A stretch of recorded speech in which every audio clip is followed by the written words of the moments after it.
What? What? What? I have the kindly old hello there, and you've got hello. I'm a grumpy old man. Oh, I'm sorry. I'm supposed to change my personality for you now, am I? Okay. Yeah, right. I'm sorry. Well, all I've done today is I woke up and I exercised. So of course I'm fucking grumpy. I just want to point out, I don't know what we're doing. Like before, okay. Before we get started, I just want to be incredibly clear. I have no fucking clue what we're doing. Darth was like, I have a mystery thing I want to talk about. And I was like, fine, I will see what I can do. So I'm no preparation. What are we doing?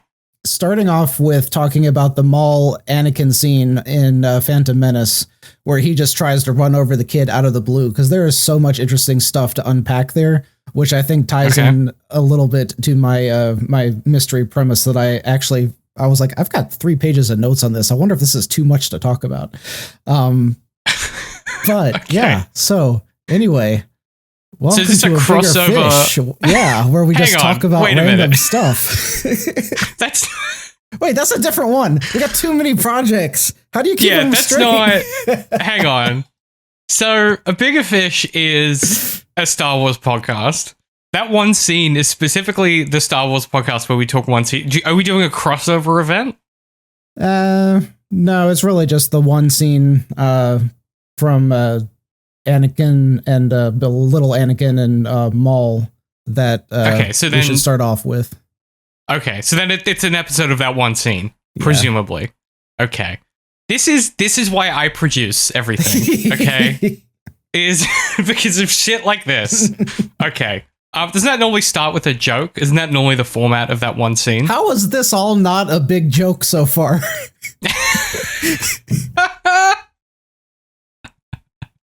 I actually do have one that I've, if you want, I have one that I've been holding on to for quite a while. Well, I have a Darth Maul joke that my dad tells. Oh, okay. Let's go. I think it's now a meme, but I feel like it was his. I can't tell if he's stolen or if it's just in the cultural zeitgeist. Okay. But he goes, what does the billboard say outside the shopping center when there's a sale on? Everything's half off. Yeah. But it works better in America because you guys call them mall. Well, actually, I guess mall is like an English term, but because malls in England are they're like outdoor like markets, whereas I think for you guys, shopping malls are like shopping centers, like big.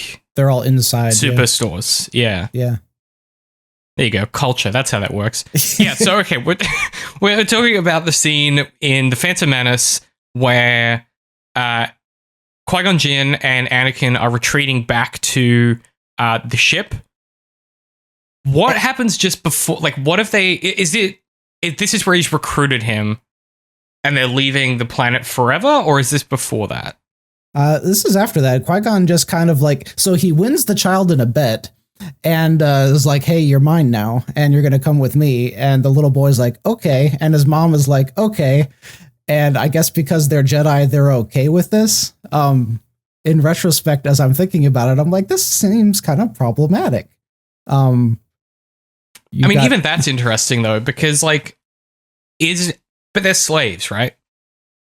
So it's like, and this is what I really like about the Jedi in this era. This is what I like about Lucas's imaginary of the Jedi in this era is selling your kid off to a monastic order that indoctrinates them into a particular way of life. Is that preferable to slavery? And the answer seems to be yes, because the Republic is set up in such a way that these things are at a social level good, right? Like there's an implicit social good to being a space wizard cop samurai. Like it's a socially implied net positive for someone to do this, even if it isn't necessarily a good thing to because you could imagine this is the moment where him being separated from his family, and the first thing that everyone keeps telling him is don't be sad about it. They fail him immediately. This is ultimately the thing that makes Anakin into the person he becomes, which will make him vulnerable to Palpatine, which will make him into Sidious. Is it's from day one the Jedi fail him. literally first principles of the Jedi. Fail this kid. Yeah. I'm not really sure what a real life comparison would be, like a modern comparison, because it would have been, I don't know, 20, 30 years ago or whatever. It was a different time. And to say, hey, you get to go be a cop, or you get to go be in the military, and you'd be like, oh, that's what the highest honor in American society is, to go and do that thing. So it would make a lot of sense, just like comparing, the Jedi, where he doesn't know that there's any downside to it because the population in general just only sees the Jedi as being the supreme good guys that are there to protect you. And now it might be like, hey, do you want to come and be a YouTuber? Like, immediately you will be a popular YouTuber if you join this group. And you don't know all the negatives of it. You don't know all the downsides because the general populace only sees the YouTubers' cool moments on screen. Probably the close. Yeah, that's a really good like modern analogy. I think at the time, probably the closest thing would have been, because you got to remember, this is Bush Jr. era politics, right?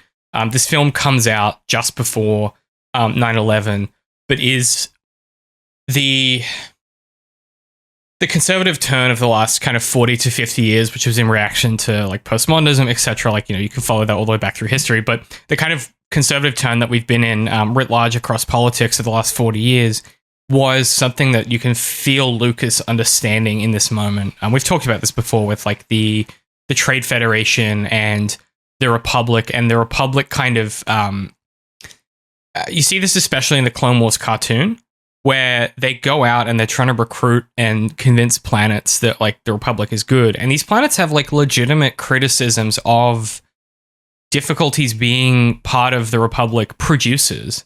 And our main characters don't have good rhetorical arguments about the Republic because they are either himbo Anakin Skywalker, who's like, what if there was one big strong guy in charge? Hee hee. Or you have like Obi-Wan, the ecologist, who struggles to view any of these people as people because he finds it all just so goddamn interesting. And Obi-Wan effectively puts on his pith hat every time he leaves his ship, and he's just fascinated with it all, in kind of a patronizing sort of way. And I think what ends up being interesting about the Phantom Menace and the positioning of the Jedi, especially with Qui-Gon, right? Because what a fresh viewer may not appreciate is that like Qui-Gon isn't like an atypical Jedi Knight, and neither is Obi-Wan. Like they are not the core Jedi, B-string, core organization. Qui-Gon is sort of an outcast, right? He's Dooku's apprentice, or he was. And then, Obi-Wan and Anakin will go on to become like the NBA All-Stars in their time, right? Like they go on to become the Jedi. Like they are like legends in their own time, which is not how it is for most Jedi. So I think it's also that like in this moment, when Qui-Gon is talking to Shmi, he's not pitching to Shmi as like, he's not saying, hey, come join the Jedi, like let me take your kid and have him join the Jedi Order. He's saying, I see something in him. Like I see he's always been special, hasn't he? There's always, he's always had quick reflexes, hasn't he? There's always been something about him, hasn't there? And I think that's a different sales pitch than what we might see in other places and less remarkable Jedi, or less how would you say, like less outside the normal curve of what a Jedi is. I think it's a different sales pitch. In that scenario, they go, we're taking your kid. Whereas I think for Qui-Gon, it's a lot more of a like, I believe in him and I see something in him. And so I think that's where the kind of the politics of the personal and the politics of the state kind of intersect through a character like Qui-Gon, who can, he's your classic, like he can see both sides type of guy. Doesn't necessarily make him good or bad, but that is kind of the way it positions him, is like he can represent the Jedi Order. He can even kind of push the Queen around a little bit, and kind of exert his expertise over the Queen and over the rest of the crew, and everyone just implicitly trusts him. But then he also has that delicate side of him that lets him make that emotional appeal to Shmi that I don't think happens I don't think that happens in the real world analog, right? If you think about this being Bush Jr. era politic, the equivalent would be, hey, we've invaded their country and we're going to train their local insurgents to fight and we're going to give them guns, right? And we're going to indoctrinate them into our methodologies, and then one day we're going to leave, right? And so there's not quite like a clean template there either, even at the time, because that's how stories work, right? You know, nothing is ever one-to-one relational in that way. One thing I will say is I think that Qui-Gon is in fact very atypical because, I mean, you hear Obi-Wan tell him if you would just follow the code, you would be on the council. And like, if you think about that sentence, it's like literally you don't follow the rules of your own religion that you have dedicated your life to. So that seems like he's a very atypical Jedi. And then when I got to thinking about that a little more, I'm like, he never got anybody's permission to win this kid and take the kid to then be tested for admission to the Jedi. So he did all of this without permission, probably breaking tons of rules. And if the council had told him no even more stringently than they tried to, he would have had a little freed slave boy that he didn't know what to do with. So like there was a whole lot of interesting stuff to unpack just with how he got Anakin. And that's not even the scene that I was trying to talk about. This is just like leading up to it. This is our 7-hour Phantom Menace podcast. At some point, we will do some kind of like sustained coverage of those films, probably by way of this series, just scene by scene, because that's honestly how long it would take. I could talk about that opening like 5 minutes of the Phantom Menace for literally days. The politics of it all and like it's all there, man. Yeah, but okay. So, what's the actual fucking scene though? Because we haven't talked about the goddamn scene. So the actual scene that I'd always wanted to talk about came from when Maul runs up and starts fighting Qui-Gon, and in the midst of that, he tries to road splatter Anakin, and Qui-Gon says, "Anakin, drop," and Anakin drops to the sand, and Maul's speeder goes right over top of him. So if Qui-Gon had not turned around at that exact moment, because Anakin said, "Wait, sir, I'm tired," then he would not have seen, and Maul would have splattered Anakin. And the meme is just making fun of the fact that Maul had no clue who this kid was. He was just like, I'm going to kill this kid, and then I'm going to fight this Jedi. So, and then I got to thinking a little bit more about it, and looking at how these scenes played out, there are actually 2 deleted scenes in this one clip. So if you'll like look at the scene, both of them are running to the ship with no explanation. So the first deleted scene is when they're still in the town and they're just walking along, and one of Maul's probe droids is coming up behind them. Qui-Gon spins around, slices it in half with his lightsaber, and they both bend down to look at it. And Qui-Gon is like, I've never seen one of this model before. Someone must be watching us. We need to hurry. So then they start running. You see them leave the city running, and then cut to Padme or whoever it cuts to, and then cut back to them. And now they're running towards the ship, and Maul's coming up behind them. So now it makes sense that Maul has seen this boy walking with Qui-Gon. So when he tries to run him over, it's not, oh, this is the first time he's seeing him. It's he knows there's a little kid traveling with Qui-Gon for some reason. I don't know if that gives him any more reason to try to run the kid over. I think you can okay. I think this is a classic Darthism where I think you're going, this thing could have happened. Why would a character want to do this? I think you need to think about it the other way, which is, who is the character doing this and what are their conceptions and concerns, right? I think that for a character like Maul, he may not even think about it. He sees Qui-Gon and he's like, I need to get this dude. That's what I'm focused on. He sees the kid, doesn't even think about it. He's like, whatever. It's not even a going concern.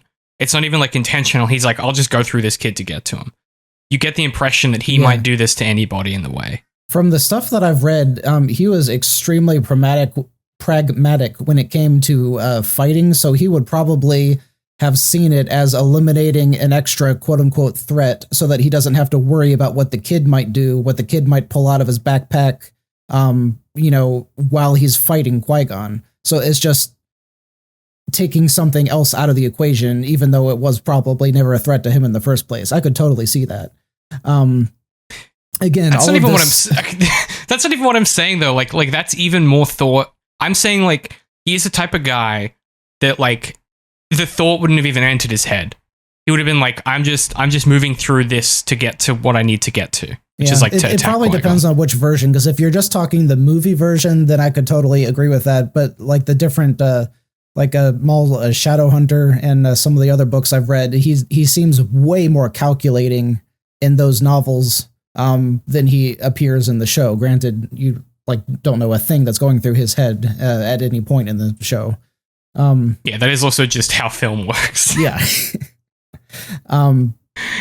But again, all of that just coming from the meme of him running over the kid that he doesn't know, and me wanting to think more about that.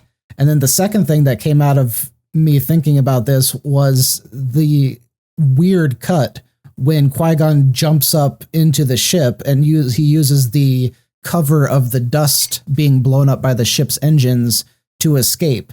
And Maul just kind of like stands there and watches him leave. And that cut has bugged me for the past 25 years. Good gracious. Jeez. Yeah, that's something to think about. Getting old. Wait, the cut. Hang on, which cut? The cut from when he jumps onto the ship? Yeah, look at the actual. So like they're trading blows. Qui-Gon jumps and is able to see where the ship's ramp is, and Maul is like, oh, where did he go? Golly, what am I going to do? And just sits there and watches the ship leave. Well, that's where the second deleted scene is Maul immediately follows him up onto the ramp, and their fight continues until Qui-Gon is able to just get in like a kick to knock Maul off the ramp. And that's why in the next shot, when Obi and Anakin run in, Qui-Gon is falling back, into the ship, and he falls onto his back. It's because he just barely was able to kick Maul out before he got into the ship. So that fight had such a better ending initially, and Lucas keeps changing the fight choreography in ways that don't make sense, and it is irksome. This is like logic brain Darth signs into the chat type shit that I'm like, I could care less, but I think that is interesting. What I think this does for me, like looking at it now, I think it is a classic thing of like you have to cut something out of your film because films are long, and you deliberately take more footage than you need. I think something I've been thinking about lately is a big issue that the prequels have that kind of matriculates through to the sequel trilogy is like they really struggle to make villains feel lethal or like dangerous in any sort of specific kind of way. I think the closest you get to a character like Maul, obviously outside of Vader himself, I think the closest you get to a character like Maul is probably Kylo Ren in his first outing. In the, I was going to say the Jedi Returns. That's not what it's. The Force. The Force Awakens. The Force comes back again.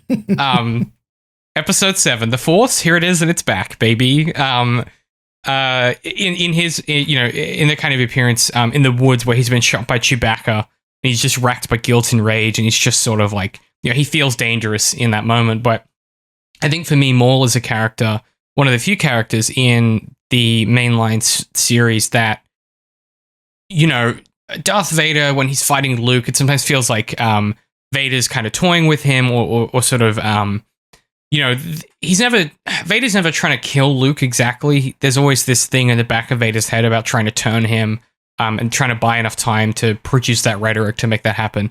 Maul just wants to kill you. Like, he just wants you dead as quickly as possible, and he's going to do it the most direct way he can, right? The scene later on in the film, when the barriers go up, and Maul is just pacing like a tiger in a cage, ready to be unleashed. So, like, no other character in the work since the original series, in this kind of high fantasy Western samurai thing has ever felt as dangerous as Maul does in this film. And I think it's part of the reason why it's a it's a shame that they don't keep him around as kind of the primary force of physical antagonism in the prequel stories, because you could do some really interesting things with that. You think about the ways in which persistent physical threats that can't be defeated, like that could be, he could be pursuing Anakin for like 20 years. It could be his life's work to kill this fucking kid. And every time he fails, and you can see how the template of Grievous fits into this, right? Every time he fails, he gets injured and he augments himself further. And you can kind of see where all these templates match up perfectly, and then they just happen to not continue to use more, which I think is a real mistake, or a missed opportunity for me.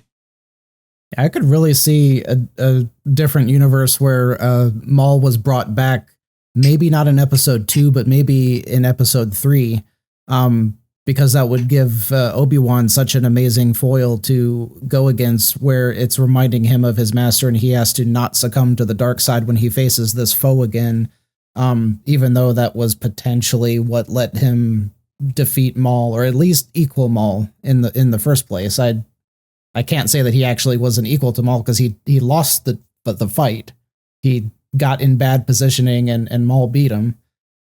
You could even have him win the fight with Maul and choose not to strike him down, and that be like the ultimate defeat, the ultimate embarrassment for Maul, is he doesn't even get a warrior's death. He has to live with the shame of it.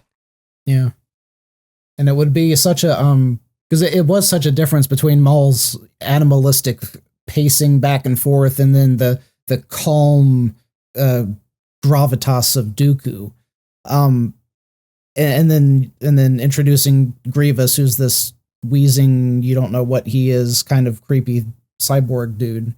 I don't know. It was such a big jump going from Maul to Dooku, and it almost might have been better for them not to introduce a new Sith in episode 2 for no reason, and just either continue with like the Separatists doing their thing without a Sith, an overt Sith leader besides Sidious, and then they bring back Maul later on, or just go straight into Anakin.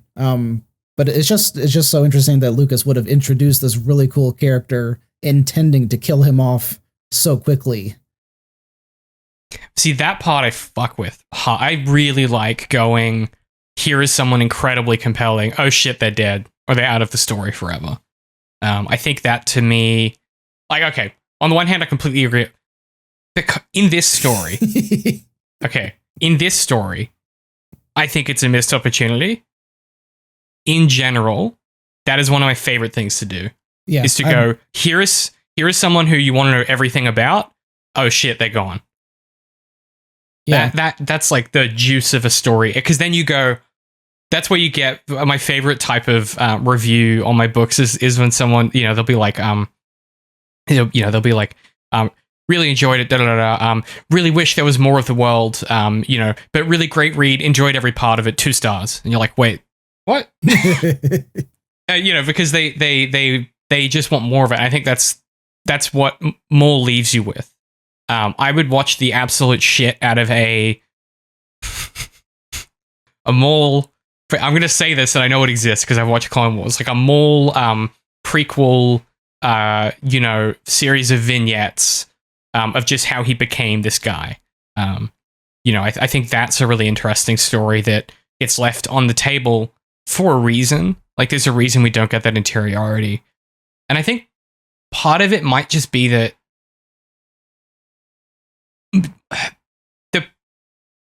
the rest of the prequels become very much about the politics in a kind of lateral way. I don't think Maul has any politics.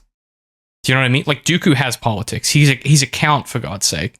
I don't know that Maul fits the template of what the series is after the time jump, but I think that's I think, again, that's the missed opportunity of not having the story start when Anakin's, 15 or whatever. And that was something that it was talked about in the books several times, that even Sidious was not satisfied with Maul and actually kind of like regretted training him, because he was just a bestial tool, and he had no subtlety. He was just like, he is going to go and kill who you want him to kill, and he's going to do that really well, but he's not going to think enough for him to be really useful in the manner that the Sith needed to be. Which goes back to what I was saying before, is like, why did Lucas write this character that just seemed like he was written to be immediately killed because he didn't fit the role that he was designed for? He was intentionally written to not fit the role, which maybe that was because he wanted Anakin to fit the role. So he wrote a character that definitely didn't fit so that Anakin would obviously fit when he became Vader. That could be. But I only think that really works in the long form if you keep the character that doesn't fit around long enough to show why they don't fit, right? Yeah. Like that's in the Maynard Trigg series, you have like the Seeker, who's like an instrument of Parker, and the whole shtick with the Seeker is like, it's a hammer, and so everything looks like a nail, and the problems that are trying to be solved by this hammer are absolutely not nails, right? Like, and I think that's where Maul could have been a really, really compelling part of this series, right? If he is dogging in the same way that Grievous dogs the Clone Wars throughout the length of that campaign, if you imagine that's now Maul, and instead of it being Grievous with like these kind of veins of strategy of Dooku, right? Imagine Sidious trying to control his proxy war. Again, definitely not about Iraq and Afghanistan at all. Definitely not.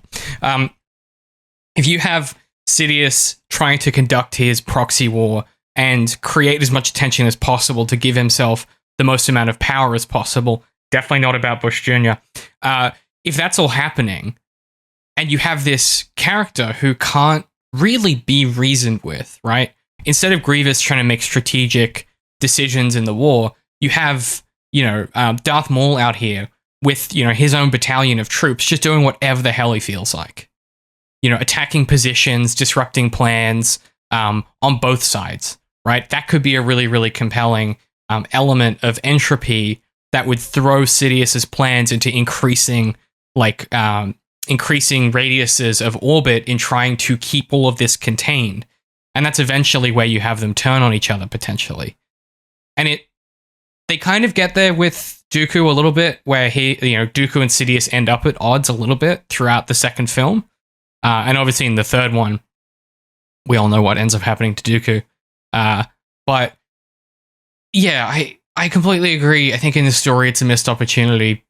However, I appreciate the kind of structural mechanism that Lucas is going for. I just don't think it lands because Anakin's a kid in this moment. Like, he doesn't have... I know that children are people and they have interiority, but the way that the story frames Anakin is he's a little weirdo. He's a little weird guy. He's not the type of guy that Maul is going to leave a lasting impact on him. He never mentions Darth Maul again.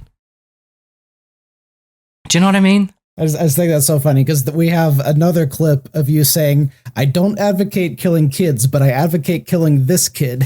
And now we have a clip of you saying, I know children are people, but I still don't remember which kid I was talking about, but it must have been Grogu. No, I think it was the Mando kid. That was. Oh my god, that jerk Mando kid. Yeah, I'd fucking kill that kid. Yeah. Yeah. Bad energy, bad vibes. It's funny because you had mentioned earlier that you loved the idea that Maul was a character written to be intimidating, but then potentially just killed off, and that was the purpose. And I thought of two good examples. One is from Troy when Achilles is going to fight this other army, and they're like, hey, send your champion against our champion. And the dude comes out and he's like 8 feet tall and like huge, and Achilles just goes up and like one-shots him. Like sword to the back of the head, like immediately, no threat whatsoever. And then the other one is Thor. I don't remember which one, where they're fighting it. Same thing. A 10-foot tall rock monster comes out, and everyone, his army is screaming for him, and they're like, we're going to win. And Thor just one-shots him with his hammer. It's the opening of the second Thor film. Okay. The one that everyone hates. Yeah. But secretly got really interesting politics in it, even though it's a bad film. But yeah, it was the same thing. And I could see Lucas doing that intentionally if he had killed Maul off way earlier. Like maybe like have a few more scenes, build him up a lot more, and then have him die immediately. And then if you did the same thing with Dooku, then it could have led to something interesting where Sidious is like, I can't find the right apprentice. It is so hard to find the right apprentice. And then he's like, oh, maybe I can't train a Sith. Maybe I have to steal a Jedi. So, yeah, that's, and okay, if you want to keep some of the existing material, right, you have Maul be Grievous, and Grievous is out there hunting Jedi, but it's Maul out there hunting Jedi. And like you say, you know, he's just knocking them over, right? Like, he's just killing these Jedi easily. You know, and maybe that's the vignettes that you get throughout the first two films of Maul, is him killing key members of the Council or something. And then teenage Anakin goes up against Maul and just aces him immediately. And then it's, you know, Sidious is like, fuck, man. Like, and then you get Dooku, he doesn't fit either. Then you get Grievous, he doesn't fit either. And then you're like, what if I get the kid that killed my other guy? What if I turned him? Because he's got the juice. And he's willing to kill. Maybe he could be it. Yeah. Yeah. So much damn interesting potential that, and you could maybe argue that Lucas intended some of that, but I would put a lot of money. I don't care if he intended it or not. I think it would be a way more interesting set of stories. The something else I think that's really, I've just got the scene on loop, by the way, on my other monitor. Every time I think about Maul, I think about that scene in Rebels where he comes back to find Obi-Wan. And they're just like both these busted up old men that are kind of at the end of their own respective stories. And I think about how much the Obi-Wan show undercuts the dramatic like payoff of that moment. I've really soured on Obi-Wan, by the way.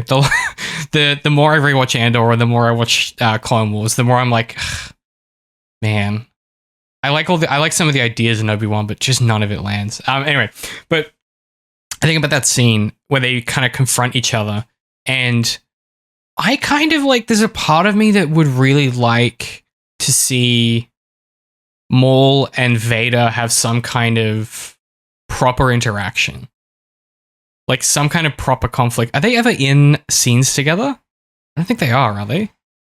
I can't remember that. Not Vader, I don't know, but I was trying to remember if Anakin ever fought him, because it was always like Obi-Wan fighting Savage and Maul in Clone Wars. Or Ahsoka. I couldn't remember that Anakin ever actually confronted him. I don't think so. Because then they probably would have had to do stuff about, oh, you killed Qui-Gon, he was my first father figure. Yeah. Which would have that was OG Dad. Yeah, which would have been something cool, worth exploring. So of course it never happened. Isn't that just Star Wars in a nutshell? What that would have been good. Let's not do it. Yeah, right. Let's not. Let's avoid. But I think it would have been, that confrontation would have been way too much like the Savage and Maul versus Palpatine, which was just like, I mean, it was cool, but it was like no contest. Like they weren't anywhere close to being able to put up a fight. And it would have been that same thing. Like lightsabers didn't even have to come out. He would have just force overpowered them. You know, no contest. God, you just made me think of that stupid line of dialogue in the second film where it's Dooku and Yoda, and Dooku's like, it seems that our powers of the Force are matched, so we must settle this with our skill in the lightsaber. It's like, shut the fuck up. Shut up. Why are you talking right now? Be quiet. Yeah. Just draw your lightsaber, you fucking weirdo. Well, the bad thing is that is just like an egregious example of dialogue that was written for the audience.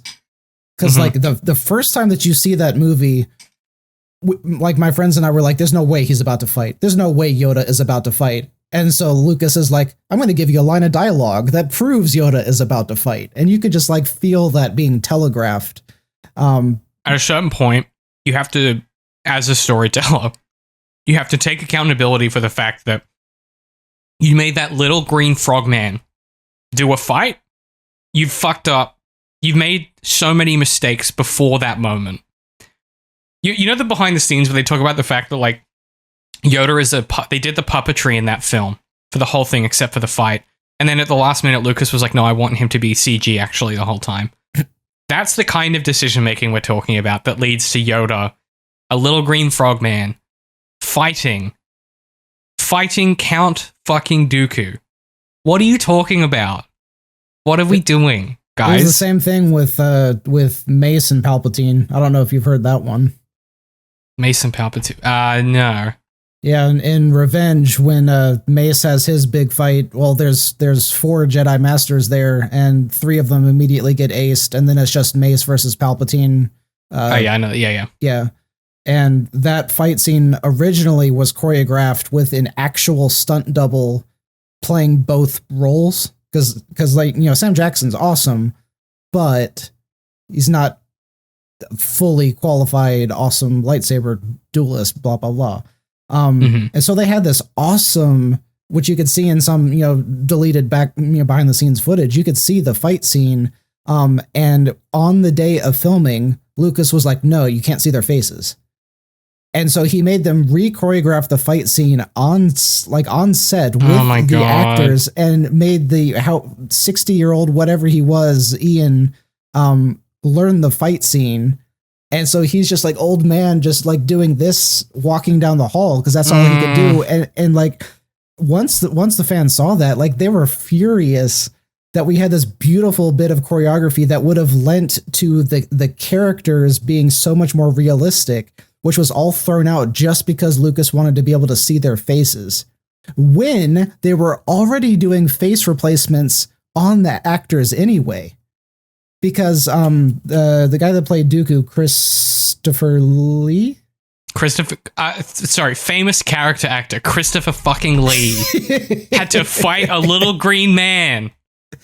Christopher Lee, Dracula's Christopher Lee, had to fight a little green frog. So his stunt double did a lot of the wide shots, because he says it in an interview that his arms were still, he's done a ton of saber choreography with like actual metal sabers over the course of his insane career. But he didn't have the footwork speed anymore to actually do that. So his stunt person did a lot of that, and they like rotoscoped his face on top of his stunt person's face. So they were already doing this technique of replacing faces. But Lucas, in the next movie, when they had better technology, is like, no, we need to have the real face. We can't have a fake face.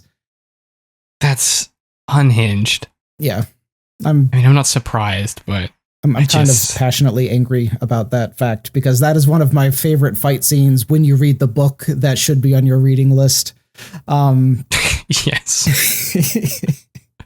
Do you think that, like, I think about this all the time with George Lucas as a storyteller. Like, so much of his early work is some of the most, like, interesting stuff you can come across. Like, and I think the second that he realizes that he can use his films as vehicles to push the technology forward is where he starts to go wrong.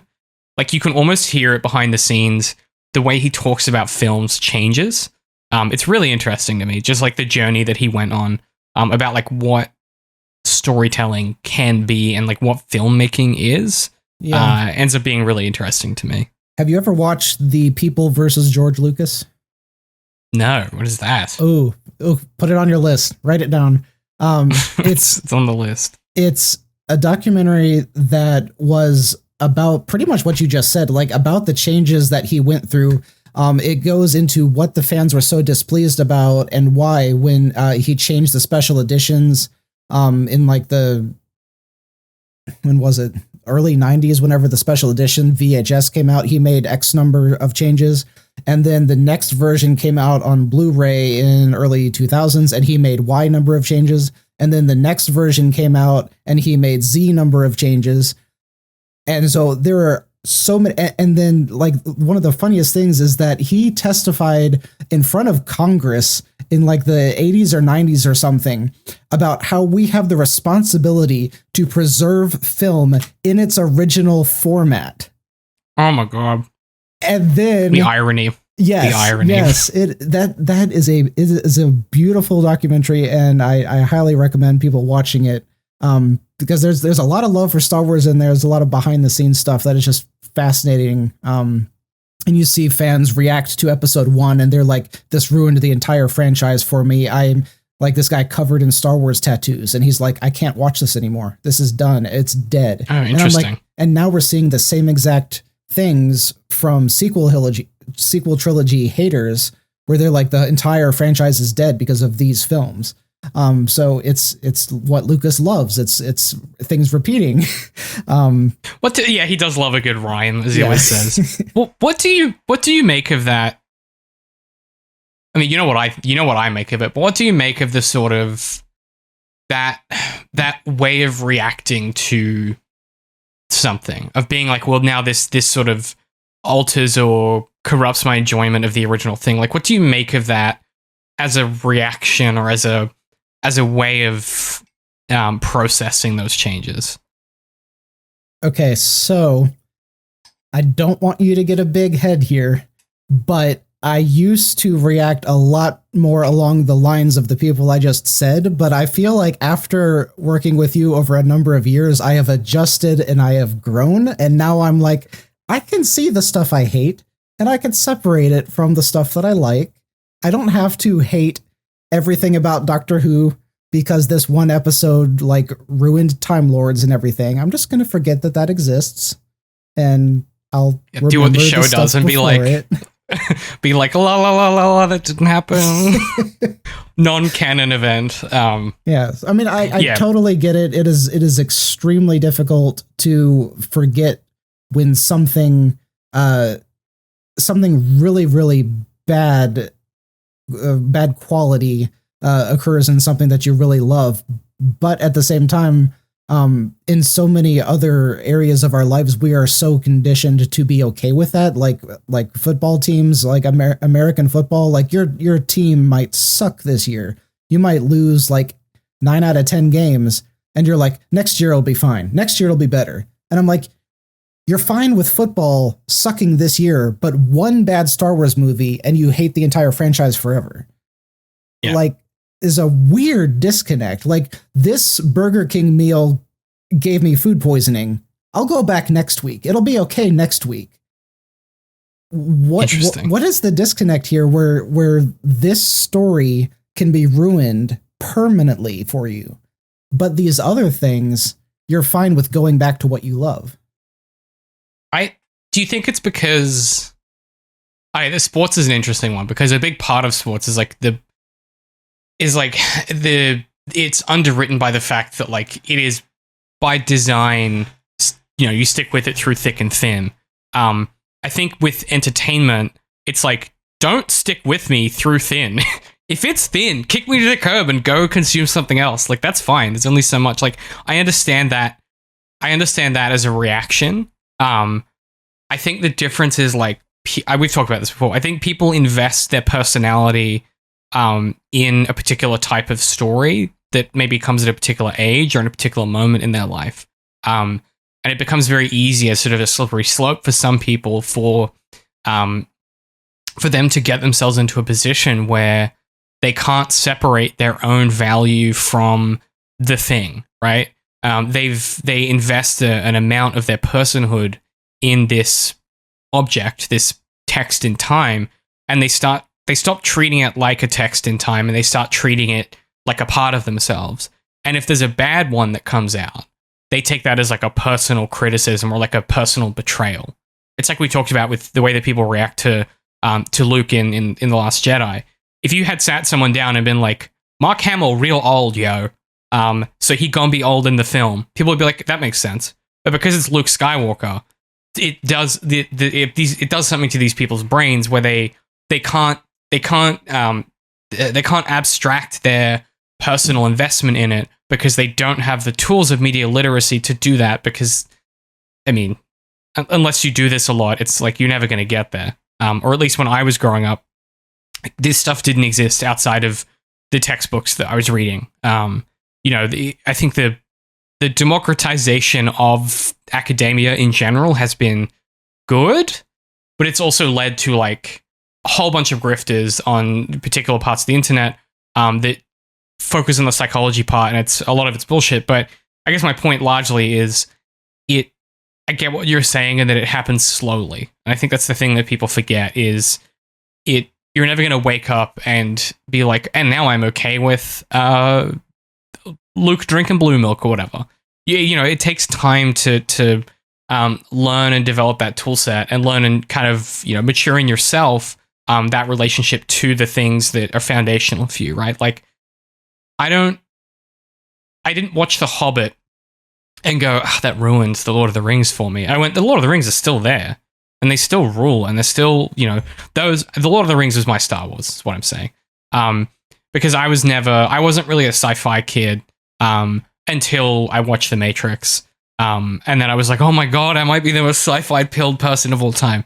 And now I've obviously kind of swung around to science fantasy as the marriage of the two. But, you know, if I disliked the Rings of Power, it wouldn't have impacted my enjoyment of the Lord of the Rings books, the Silmarillion books, or any of the other material in that universe that I quite enjoy. Which is funny because, like I said, I was one of those people that initially I was like, The Hobbit has ruined Lord of the Rings for me. Like, this could have, it wasn't abhorrent, but it was not fantastic. And I was expecting so much after how much I loved Lord of the Rings. And now looking back on it, I am so much better able to compartmentalize The Hobbit is over here, Lord of the Rings is over here. I don't care what the Silmarillion does because I'm not even going to attempt to read it.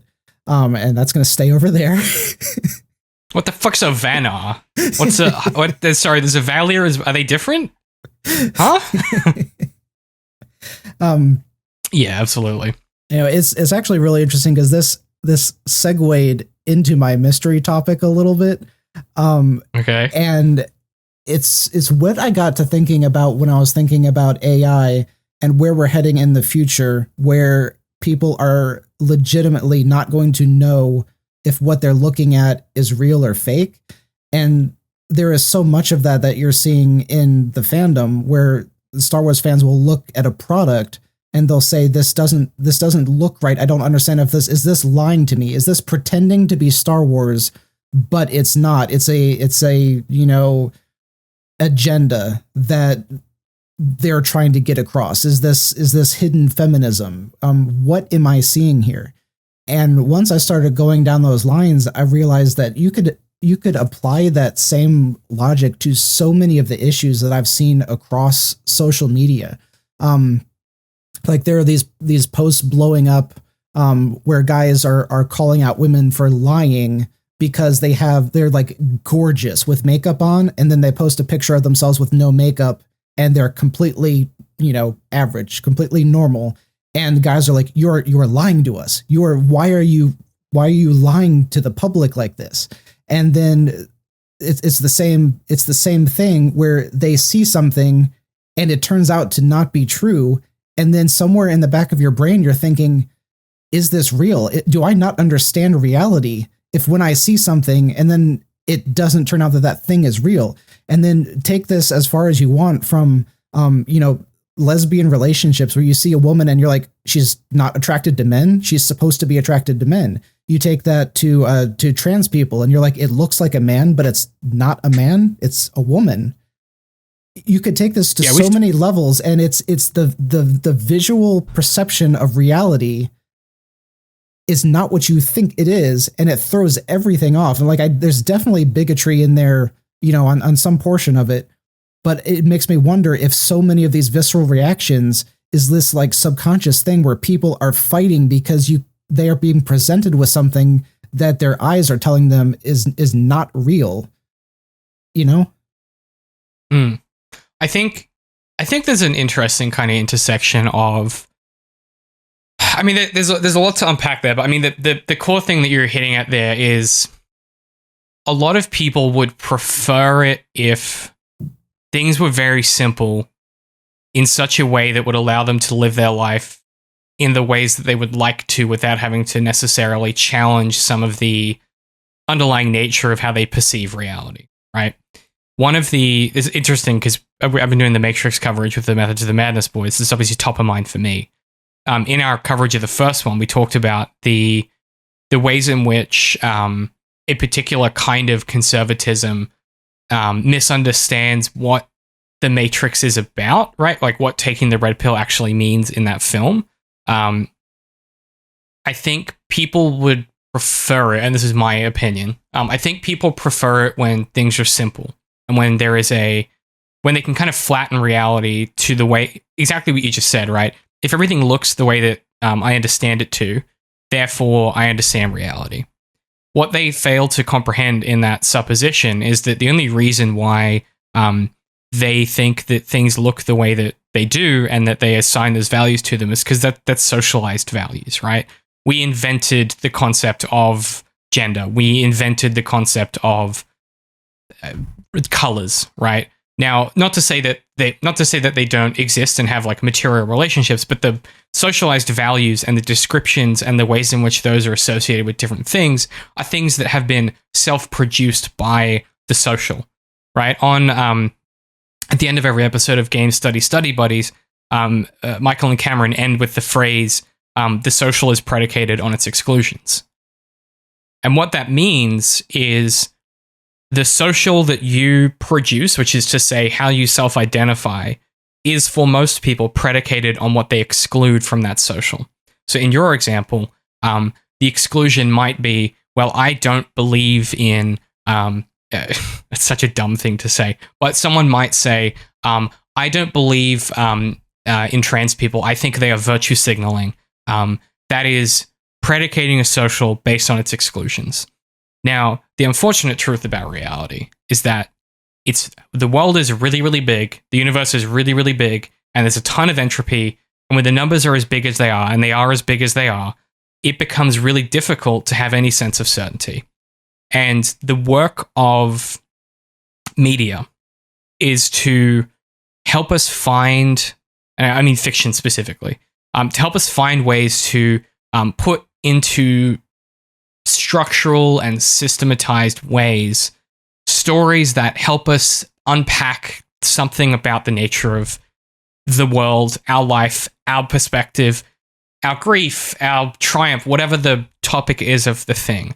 And I think there's something interesting about the intersection of, like, if we take the Luke example, because I think it's a really salient one.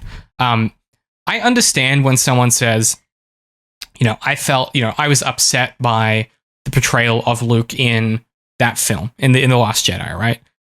To me, that's a far less productive response than, and I don't mean productive in like the kind of like integrated world capitalist sense. I mean in the like self-productive way, right? That to me is a less productive response than, I didn't like that. Why didn't I like that? And what was the story trying to do with that decision, right? And I think it's the same thing, which is like, just because you don't like something doesn't mean you can't stop and go, okay, but like, why is this happening? What does this mean? And that's where you can go from reactionary kind of reactionary worldviews, right, into something that like would be what you have to like indelibly call progressivism, only because it's like, to move from reacting to something into unpacking why you reacted is like the definition of progression, like progressivism. And I don't necessarily mean that in like the left or the right sense, just like literally that's the mechanism, right? I think it's interesting that AI in particular, I mean, the whole technology aspect of AI, I think is like there's an underwritten other question there, which is like, ironically, it's like the one thing the blockchain would be really useful for is like proving something isn't made by a computer. But scams on scams, brothers. But do you think, and this is what I'm genuinely interested, because you live in America, right? And America is its own planet. America is its own planet. Yep. Okay. It is hard to explain. This is a bit of lore for the faithful listener. Every now and then, Darth will say something, and I'm like, "What the fuck are you talking about?" And he'll be like, "Oh yeah, that's this. I did this on Tuesday." I'm like, "What are you saying? What do you mean?" Oh, my friends, what do you mean by that? Like just shit that doesn't happen outside of the country, right? Do you think that it's getting worse because of the technology? And by that I don't just mean AI, but like, phones being everywhere, et cetera, or is it just like is it just more visible, like from your side of the fence? The visibility definitely is a big thing. So much of what people are consistently angry about is stuff that they would never have known about 20 years ago, just from the lack, because the only way to find out stuff was to call people and tell them, or watch it on the news or hear it on the radio. No one listens to the radio anymore. No one calls other people anymore. So it's just, what do you see across social media? I don't know if this is a apropos example, but like when Mom talked about Trump, it was never about his politics while in office. It was always about his personal issues, the way that he treated people, the things that he said, and oh, he's such a terrible president. And I'm like, we love him because of what he did for business. Like, the guys at work could actually point to every single law that he did that made their lives better because of his politics, but that's not what they were looking at. It's entirely driven by what the news is pushing, the crazy stuff that he said, because that's what gets clicks. And so it's just this weird separation of what, I mean, yeah, technology is a huge part of it. So, because the technology is what's driving social media. I don't know, because initially when I brought up AI, it's going to be so much worse in the future, where you could already have completely foolproof video where anyone could take our faces because we've been on camera enough, and they could do a full-fledged AI version of us. Audio is now to the point where they can start making generative audio that will sound exactly like us. So if someone posts a fake video and claims that it's actually us, all kinds of bad things could happen, and we couldn't prove it. And then where is the line when that starts happening in politics, and they make a politician say something, they lose the election, something else happens. You could use it to sway the stock market immediately and make millions for yourself. There are so many ways, and people are going to get to this point where they do not trust anything that they see. And I think we might hit a point where, like, the internet is just poison to people, and they get back out into the real world, because then literally you could only trust your eyes and what is in front of you, with no AR, no VR, nothing augmented. It's just like, what can I see, and what can I see that's real? And then you get back into the first stuff I talked to, like, is this person I'm looking at, are they really what I'm seeing, or is this 3 surgeries later of what I'm seeing? It's just such an interesting future, especially when you start getting into like the later augmentations, when people are going to have cyborg implants and all of this other interesting stuff in the future. I don't know. I've been fascinated for a while at this idea that our perception of reality is driving a lot of hatred and bigotry right now. And it's not going to get better. I talk about this for literally days. I think it's so hard to separate so many of these concerns from the functions of, or the motivations of, integrated world capitalism, right? You made a really good example just before, which is like,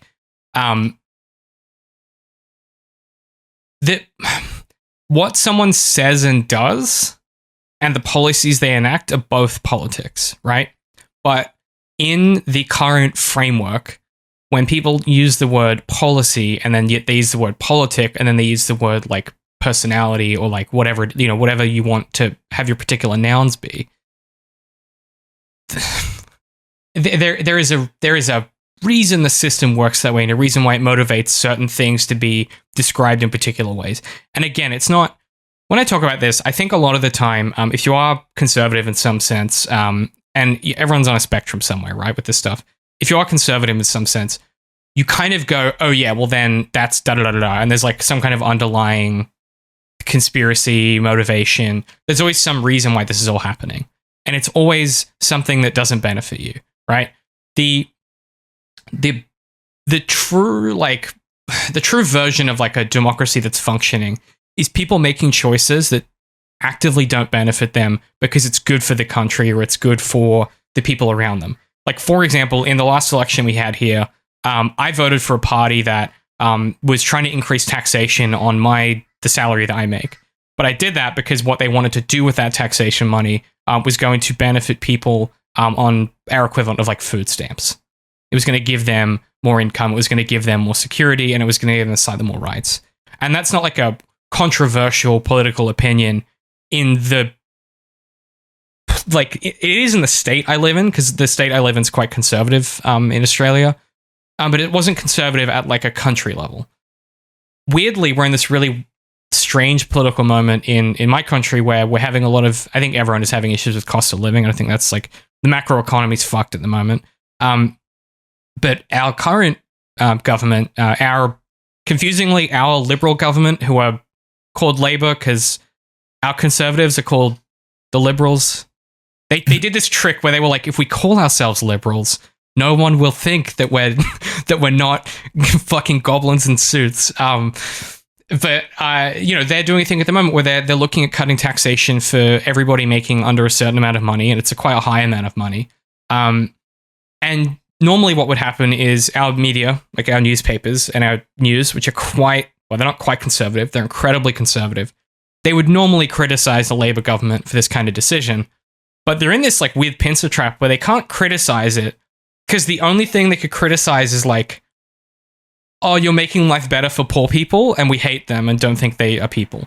And there's just no rhetorical weight behind any kind of criticism of that decision, right? There are valid criticisms to be had of what they intend to do with the extra money, what they intend to do with what they could have done with the money they would have made on that tax otherwise. But those aren't valid criticisms because that's put in opposition with these people can't eat, right? And so I think to your point, the solution to this stuff isn't necessarily, I mean, I understand like the sentiment of what you're saying. The solution is like connection, and the solution is education, and the solution is it's policy and it's regulation, and it's making sure that there are checks and balances in place that, okay, Sam Altman should probably be in jail for the amount of stuff he's stolen. Just full stop. Everyone that enabled Chat GPT, OpenAI stuff, they should probably all face some kind of like existential consequence for stealing the amount of things they've stolen, right? I'm going to read you something. I only have this because of my notes from the Matrix. I'm going to read you something from the Communist Manifesto because I think it reflects on what you were saying about like the deterioration of reality, right? And yes, I realize that I'm the only person who unprepared would have notes about the Communist Manifesto. All right, okay, all right. I'm that bitch. What do you want from me? This is from the kind of opening chapter. Owing to the extensive use of machinery and to the division of labor, the work of the proletarians has lost all individual character and consequently all the charm for the workman. He becomes an appendage of the machine, and it is only the most simple, most monotonous, and most easily acquired knack that is required of him.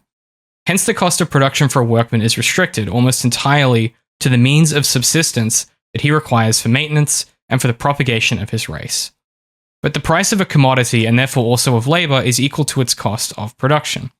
In proportion, therefore, as the repulsiveness of the work increases, the wage decreases. Nay, more in proportion as the use of machinery and division of labor increases, in the same proportion the burden of toil also increases, whether by prolongation of the working hours, by the increase of the work exacted in a given time, or by increased speed of machinery.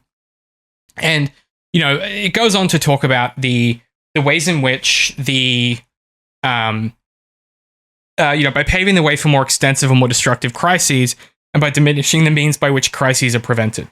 There's sort of this supposition that the destruction of the material reality is like a motivation of the system itself, right? It benefits the system if you can't tell the difference between like right and wrong or red and blue, because then they can tell you, okay, well, this is what it means, right? They can then predefine those things. I think there's a real, and this is the thing that becomes really complicated with horseshit politics, where you can then have people, you can have grifters, you can have charlatans who then come in and say, and all of this is happening because of the Mexicans, because of the boat people, because of the leftists that are selling children to slavery or whatever. And these people are able to do that because when you get into these crises, right, that's kind of a self-producing mechanism of capitalism, is to keep creating these crises because it keeps giving people opportunity to give you answers to why it's happening. I think with the AI stuff specifically, and with your kind of point there about like going out and, you know, trying to figure out what's real, the solution is connection. It's not necessarily truth, and it's not necessarily logic, right?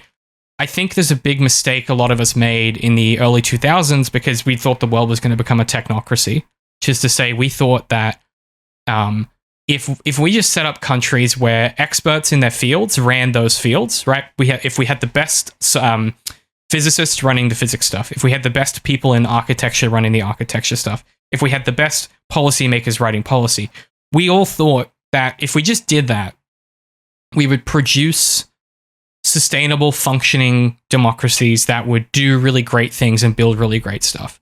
And what we learned is that that isn't really possible under the current structure of late-stage capitalism, because, like, what ends up happening is someone like Donald Trump, right, goes, who, you know, is a lifelong grifter. He's a lifelong, you know, he's a lie guy, right? He's a lifelong lie guy, and he's good at it. Well, he's fine at it. He comes in and he sees an opportunity to take the system for what it's worth. And I'm not necessarily worried about him. Like, yes, we should be worried about, like, his erosion of the fabric of, like, democracy and, like, reality. I'm not worried about him. I'm worried about the next guy, right?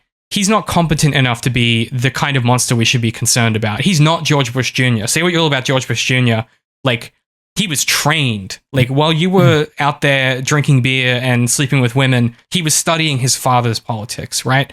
There are people out there who are looking to take advantage of the fact that people are going to feel that way.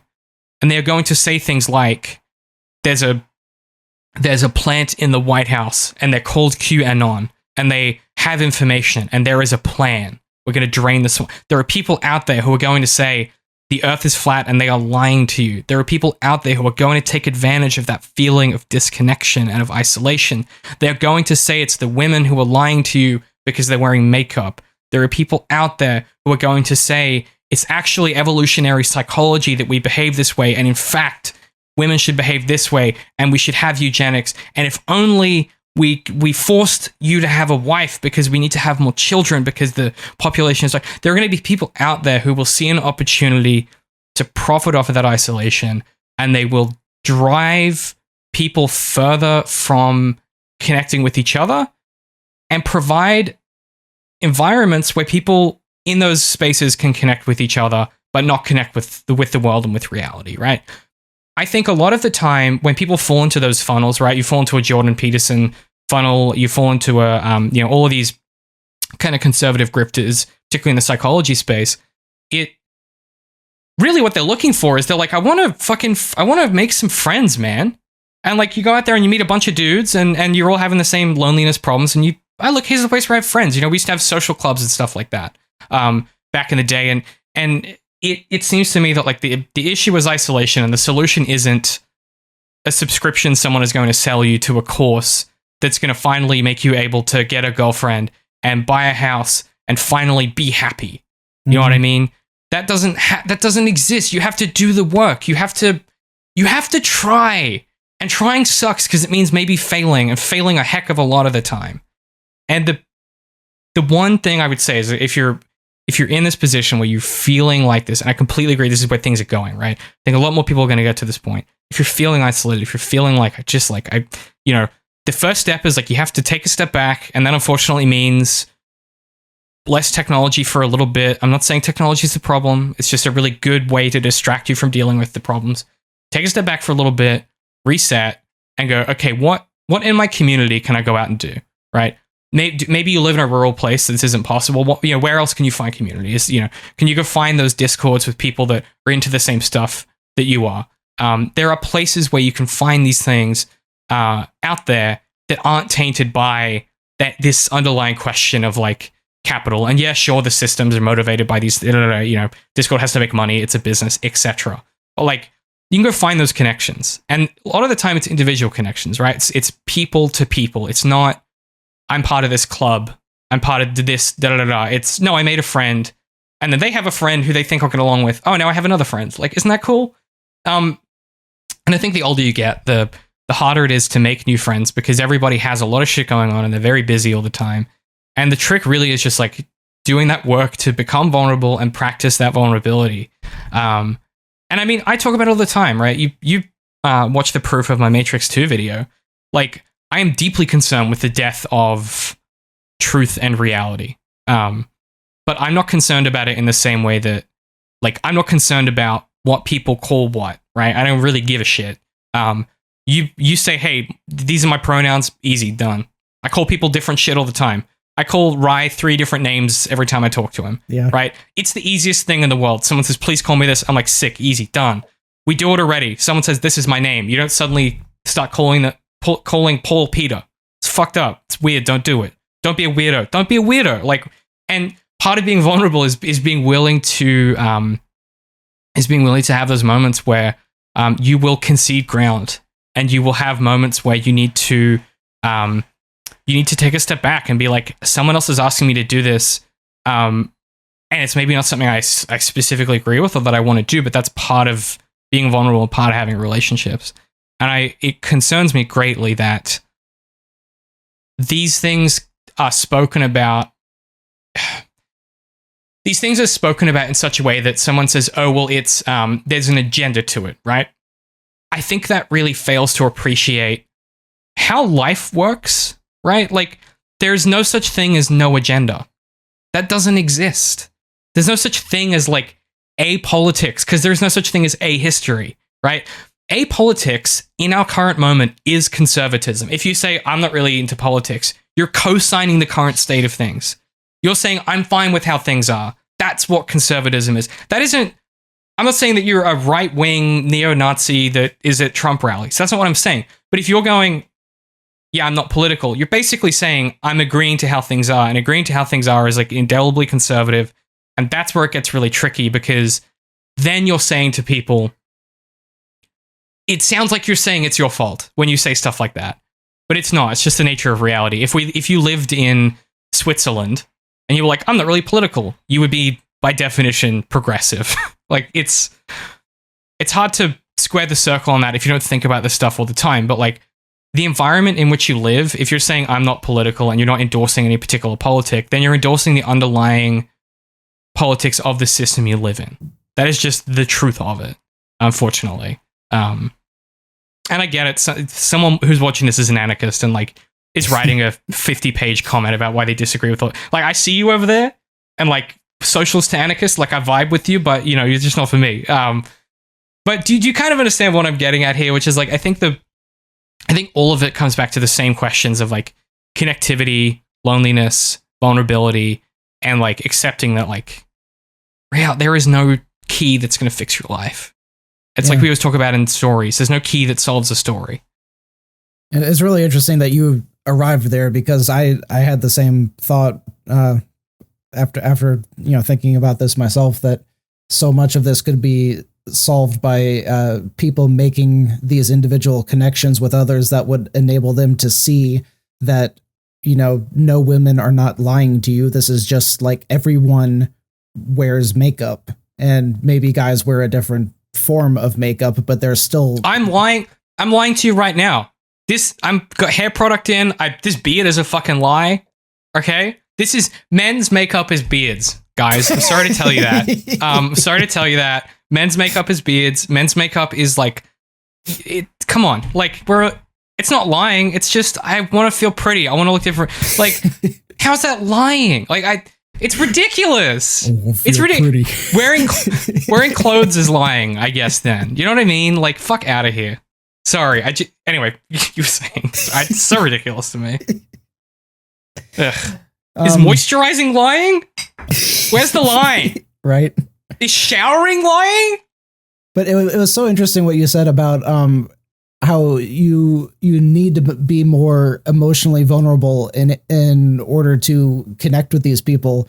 And I was going to say, I kind of see it as the opposite problem, where the people who are so set against this, like the ones who are saying, women are lying, the ones who are saying, if you're trans, I hate you, those kind of people, I think, are the emotionally vulnerable ones, because they cannot be, they cannot self-evaluate enough to address their own issues, to be able to see that the person they're angry at isn't the problem, that the problem is stemming from inside them some way, and they are too vulnerable to address that issue within themselves. Okay, quick distinction. Being a vulnerable person and having emotional vulnerability are like different things. Like, you're right, they are vulnerable to be victimized by and taken for a ride and fed into these pipelines. That's being emotionally vulnerable means that that's probably not going to happen, because like you kind of, to get into that place, you're exactly right. It's the lack of the self work. It's the lack of that side of things, right? Being able to look at yourself and this is why therapy exists, because it's really hard to look at yourself objectively. Like, I fucking hate myself, but I also have the biggest ego in the world. And so I have like a natural self-canceling mechanism in my brain that undercuts my my arrogance and my confidence. And that's only gotten more true the longer that, the older I've gotten, the more work I've done. And that's why you're a perfectly okay guy, because you're balanced out. Best of both worlds. No, but the big work of my life has been to reduce those extremes, right? So to learn to appreciate myself, and to learn to appreciate others. And I think that when someone is in that position where they are vulnerable, and it's usually by the time they're in these systems. I'll give you a real example. For a while, and she's still my friend, but we hang out less than we did. I had a religious friend. This isn't made up. She's a real person. Shout outs Grace. She's out there. And I don't think this is not a surprise to anybody. I obviously am not religious. And one of the things that was really interesting is something that you pick up on very quickly is they kind of like this is just anecdotal, but I'm going to use it to demonstrate a larger point. The second that you get into that kind of conversation around things like, because from my perspective, right, I would say something like, we had a local election recently, and I said something like, oh, I'm really annoyed that we don't have like a proper progressive party. Like, they're way too centralist because of the state I live in. It's way too centralist. Like, no one's actually addressing any of these issues. We're just kind of circling them. She was like, oh, well, I feel like we don't have like a traditional enough party. And I was like, oh, what do you mean by that? What would that look like? And instead of the way that I talk about what I think a progressive party would look like, or what I think progressive politics would look like, she described a set of values instead of a set of mechanisms or a set of verbs, right? And that's where it becomes really difficult, because a set of values is an easy thing to hold on to. And it gives you a way of sort of rejecting criticism, because you're like, well, you're just basically criticizing me as a person. And I think there's a real fear that comes into that. And that's to your point about vulnerability.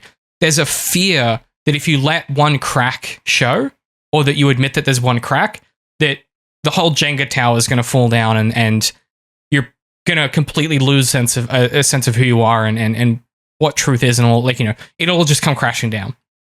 It's never a conscious thing, I don't think, but it sort of underpins the mindset, which is like, the second there's a crack, I'm going to lose everything. Or if I concede on one point, they're going to come and they're going to take my stuff, or I'm going to lose my job to this person, or these people. A classic one in Australia was we had one of our conservative politicians run on a xenophobic campaign to stop the boats, right? Stop immigration, failing to, of course, appreciate that in Australia, so much of our labor that enables these people, specifically these conservatives, to be millionaires is because we have immigrants that are willing to work for less money than these fucking millionaires. I was gonna say, you're on an island and he's like, stop the boats. Like, so stupid. He had a bit of that Trump energy. One time on a live TV broadcast, he ate like a whole raw onion. Okay, Trump's crazy, but that's a different level. Because he took one bite and then he kind of kept going because I think he thought it was a fruit or something. Anyway, it was extremely funny. But yeah, I to my point before about like I want to kind of square the circle with the agenda thing, and then what we were talking about before with like vulnerability and like the sort of people that are in these positions where they might be drawn into these whatever you want to think of them as, right? Communities, grifts, scams, courses, whatever in your head is the way that you conceptualize what these pipelines look like. The thing for me that's really interesting with the technology side of it is I think a lot of people are very quick to blame the phone itself, right? They point to their phone and they go, this thing's the problem, or it's the apps that are the problem. And sure, the apps are designed to keep you on for as long as possible. The truth is like that is the case, but ultimately the only person in control of your actions is yourself for the most part, right? That's excluding obviously questions of mental health, questions of socialization, questions of class, questions of race, questions of finance, questions of mobility, questions of disability and ability. That's all true, right? There is a lot of scenarios where in which you're only in control of a certain amount of your actions, and others where you have a lot of control. I think it's very easy for people who are quite privileged in the same ways that we might be to say, okay, well, you're in control of your own actions, so why don't you just fix your life? And like, if you hate your phone so much, why don't you start using it less? But unless you're in a position, for some people, right? I think about this a lot with voting. People say, oh, it's, because it's mandatory to vote in my country, which is good because it means everyone has to vote. Otherwise they face penalties. One of the things that's really complicated about it, just like genuinely from a political perspective, that I feel a really complicated type of way about is typically voting is only available during 8 a.m. till 6 p.m. on like a Saturday. When I worked at a restaurant for, 6 days a week, it was really hard for me to vote. We literally had to after lunch, we had to all take turns and go and vote basically. Because you just don't have time. You're quite time poor. And so in the same way that people make, complicated arguments about nutrition and health and things like that, it's very easy to make those arguments if you're not time poor and if you are relatively privileged. If you have to work 2 jobs and sometimes drive an Uber just to get by to feed your family, yeah, you don't have time to sit down and make a nutritious meal. You just need to eat quickly for the most part, right? Yep. And so it becomes the same kinds of questions with mental health and technology. Is like for some people, they don't have the time to sit back. They don't have the luxury or the privilege to do that work. And we're not enabling those people to have things like, support for mental health. Young men, for example, right? We, as a society, are failing young men, not because we are, not because we are doing proactive work to enable women to get higher wages, not because we are making it easier for different kinds of people to be recognized and to have rights. That is not why we're failing men. Those things have relatively low impacts on men. The thing that we're failing men on is mental health. We're not providing those services and making them available. It is incredibly easy for a lot of men, and I can speak from personal experience. I use I statements here. I, for a long time, found it really difficult to admit, I might be depressed. I might have anxiety. But I felt that I couldn't talk to anyone about it. And I felt that even admitting that could be a problem. And I remember I first tried to talk to my mom about it, and and it went terribly. Because, I sort of, I don't know, I've just been feeling really depressed and kind of down lately. And her first question was why? And I was like, no, that's not really how it works. And even to this day, we can't really talk about that stuff because she just doesn't get it, right? That was really hard for me because even as me, right? I've been reading Marx for 10 years. I love Felix. I'm me, right? Even I found it really difficult to go to a doctor and say, hey, I need a referral to I need a mental health referral so I can go and find a psychologist and start these conversations. And And I think it's really important to acknowledge, like, helping someone else out doesn't disadvantage you. It only helps you more, right? It helping someone else out and putting them in a position where their life is going to have more opportunity, whether that's in your local community, whether it's the way that you vote, whatever it is, if your priority is helping lift everyone else up around you, you are going to find that being emotionally vulnerable is easier, because you're going to spend more of your life thinking about how other people feel and what they might desire and what they might need and what you can do to support them, instead of thinking about what you need and what you desire.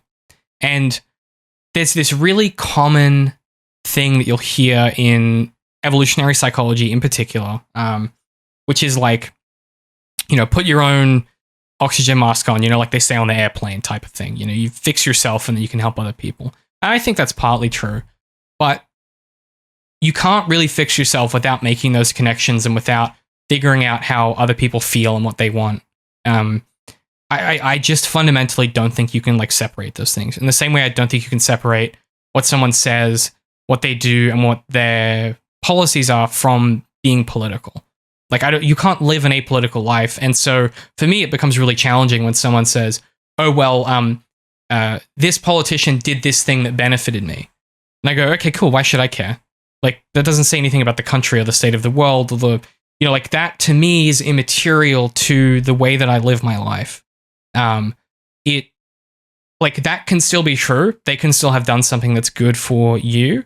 And I can still maybe go, yeah, but I don't think that was the right thing to do. Or, in the case of my country, we had George Bush Jr. At the same time as George Bush Jr., we had our John Howard, who was our kind of very similar conservative politician.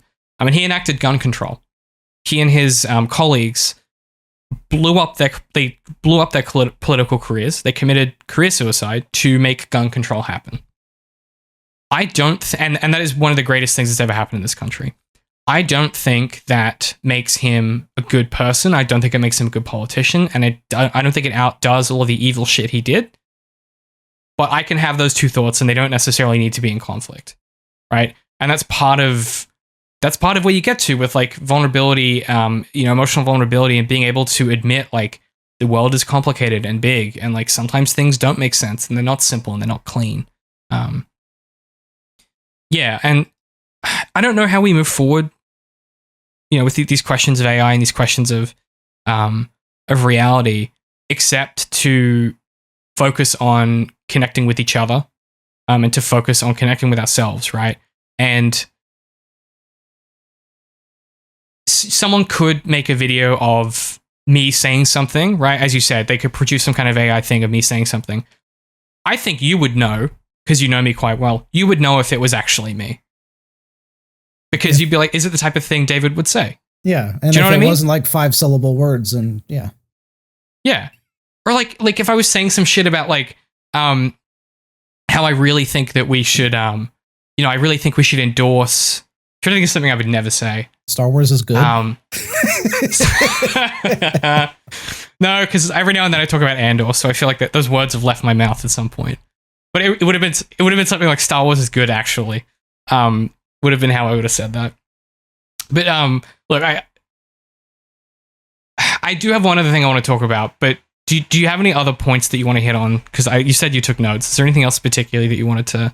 There were a couple of things in your spiel there that I just wanted to touch on, just because I thought they were interesting. One, if you ever are having a conversation with someone about your mental health, and it is the situation which you described, where it is just so hard to make them understand, you could say something along the lines of, the blind person doesn't know why they are blind. The person with cancer doesn't know they have cancer. They just know they're in pain. Mm-hmm. And so don't try to understand the why, because it's something none of us can understand. I'm just telling you my pain, and I need you to help me figure out the pain. Another bit that is so fascinating, that's something I want to try to delve more into, is the discrepancy of people not understanding the difference in time and energy. Because you were talking about how we're at a time deficit and we don't have time to do all these things that would improve our lives. And that is how we judge so many things. Like, I don't have time to do that. I don't have time to go. I don't have time to start dating. I don't have time to go to the gym. And time is not the problem. The problem is energy. You've been at work for 8 hours. You don't have enough energy to even contemplate going out on a date and trying to emotionally connect with someone. You don't have time to think about going to a pub and making a new friend because you are physically and emotionally, socially drained just from the 8 hours that you've been at the office. So where maybe after you get the kids to bed, all you can do is sit in front of the TV because your energy levels are just utterly depleted. And there are a couple interesting things that you could read that will help out, such as your self-restraint actually has like an energy cap, to where like you could only resist so many things in a day before you run out of self-control. And so like think about that. If you're like, I've got these cookies sitting in front of me at work, and I've got this sitting over here, and I've got that sitting over there, like all of that is taking a toll on you emotionally, where you have to keep turning down and like, oh, I can't have that. Oh, I can't have that. And by the end of the day, you're just drained. You're like, I've denied myself all day long. So now I'm going to get a super deluxe Happy Meal when I go home to make myself feel better. I don't know. It's just so interesting that you could want to improve your life in the ways that you talked about. And it is so hard to find the energy to delve out the time that you need with the energy that you need to do the things that will improve your life. I talk about this with my mom a lot, actually, because something that I don't know how much I've really talked about this ever on anything. I mean, it's pretty self-evident, but I'm not brutal, but I'm quite efficient with what I choose to engage with and what I don't. And by that I mean like I don't really do a lot of like social niceties. I don't really like how like in everyday life there are all these little rituals people do that are just part of like how things work, right? Yep, I'm right half there, of those. Yeah. Half of those I choose to actively ignore in the moment. For example, I'll give you a real life example. I was on a Zoom call a couple days ago, and one of my clients was like, "Hey, I'm going on parental leave in 6 weeks or whatever." And my colleague goes, "Oh, congratulations!" And I was already moving past it. I was like, "This is not my lane." People invite you to something, and people always feel a need to say, "Oh, I can't come because of this reason." I just say, "Hey, can't do it." No explanation, right? And what you want to get to, I think, exactly to your point, the reason I have energy to do stuff like we do all the time, or to write stuff, or to make videos and stuff, is that you have to choose the parts of your life where you want to invest that energy. What are the things that you find rewarding where you want to invest that time and invest that energy? And that takes a lot of practice. And it takes a lot of realizing that like so much of the time and energy that you're expending is not even to make other people happy. It's to like, cognitive psychology talks about scripting, but it's like to follow particular scripts in particular moments instead of just doing what you feel is right, or cutting around those things that you're not particularly interested in, or that don't bring value to you, or that you feel don't bring value to other people. Right? I'm not saying that the social nicety of saying congratulations when someone tells you they're pregnant doesn't have value, but I'm only going to say that shit if I really mean it, right? Like if that is actually something I feel for that person. If someone's telling me, I don't ask people about their weekends, is what I'm saying, unless I actually want to know. Yeah. And that's where it, like you said about restraint and things like that, if you actively choose not to engage with certain things, it requires less energy because there's less restraint required. Because you're not even like, it's not that you're engaging with it and then you're like, now I need to pull out. You're not even like touching it. Well, the argument that I might make is that because I do the exact same thing, and I don't know that with me it is an intentional, at least that's how you made it sound like it was a very intentional thing for you, that you're not engaging in the same types of conversations that other people have. And I think this may just be a personality quirk that we happen to share along with, I'm sure, many, many others. But like, I swear 90% of the conversations that I am involved in, I don't understand. Like, I am actively thinking while the conversation is happening, why are you spending your energy on this? Like, the stuff that people talk about just does not make sense to me, because it's a literal waste of not just time, but of your mental energy for things that are far more interesting. You know, whether it's talking about your grocery trip that you just went out on, if it's just explaining, oh, I just had this dent in my car door and this is how it happened. Asking about the weekend, I'm the same exact way. Like, I've never ever ask my colleagues anything about what they did over the weekend, unless like one of them went to see a movie that I'm interested in, unless, you know, or if one of them like had, you know, got married, you know, if it's something big, then yeah, we'll talk about it because I care about them.